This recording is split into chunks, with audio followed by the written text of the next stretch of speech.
तो कहीं न कहीं महिलाओं की भी आवाज़ कुचली जा रही है, पुरुषों की भी आवाज़ कुचली जा रही है, युवाओं को डराया जा रहा है। क्या ये हिमाचल प्रदेश में एक गुंडा-राज, एक तरह का गुंडा-राज, लोग कानून की माँग कर रहे हैं, सुरक्षा की माँग कर रहे हैं। तो क्या समझते हैं आप इसको? क्या ये अपने स्तर पर एक गुंडा-राज की स्थापना की जा रही है?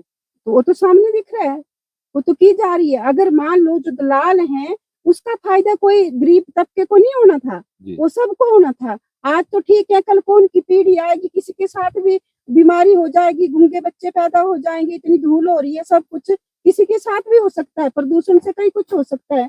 तो ये तो सामने दिख रहा है ना, भई मुझे बताओ कि हाँ, पर यहाँ डिस्पेंसरी है, कौन-सा यहाँ पर हॉस्पिटल है, करोड़ों का पैसा आ रहा है, प्रॉफ़िट हो रहा है, इन लोगों ने अपनी सारी ज़मीन बेची, सब कुछ दिया, फिर इनके साथ ऐसा हो रहा है।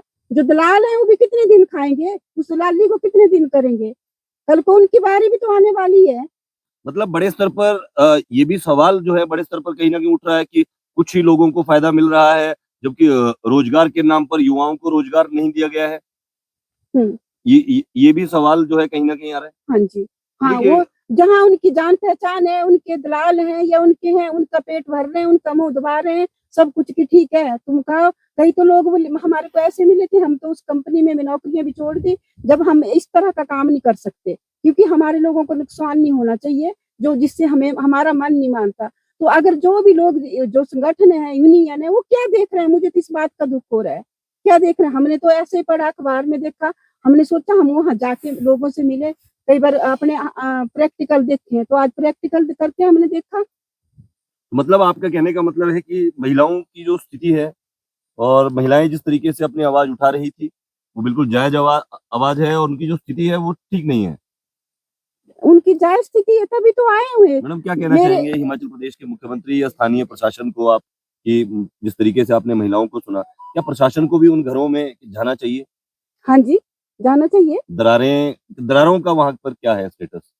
वो जो दरारों का तो उनका अंदर बुरा हाल है। मैं बता नहीं रही हूँ आपको कि वो जब वो दरारें आई है तो उसमें पत्थर सीमेंट भर के, गड्ढे भर के, प्लास्टर करके वो कर रहे हैं। वो तो कब तक बंद मतलब रहेगी? मकान जो है गिर हाँ, सकते हैं, हाँ, वो कभी आप भी गिर सकते हैं। हमने खुद देख के फ़ोटो लिए उनके। अब लोगों ने जो मकान बना रहे थे, एक देखा हमने कमरा वहाँ पर, तो वो बंद कर दिया। हमने कहा क्यों किया बंद? भई ज जब ये इसमें दरारें आ गई तो हम क्या आगे कैसे करें? और एक हमारी नानी जी थे 85 साल के, तो हमने पूछा, मैं कहा नानी जी क्या हो रहा है यहाँ? उन्होंने बोला यहाँ पर रात को हम ऐसे काँपते हैं, सो नहीं जाते। जो ब्लास्टिंग कर रहे हैं, तो मैं घर से रात को दरवाजे आँगन के बीच में खड़ी, तो मैंने बोला भगवान ये क्या हो रहा है? हमारे चलो मैं तो चली जाऊँगी, मेरे बच्चे फैमिली या रास्ते में आ रही होंगी गाड़ी, कुछ पत्थर पड़ गए तो क्या होगा? जी, मुझे समझ नहीं आती, इतने जाने-माने लोग हैं, वो क्या देख रहे हैं यहाँ पर? बिल्कुल सही बात है। हम थोड़ा-सा बात करेंगे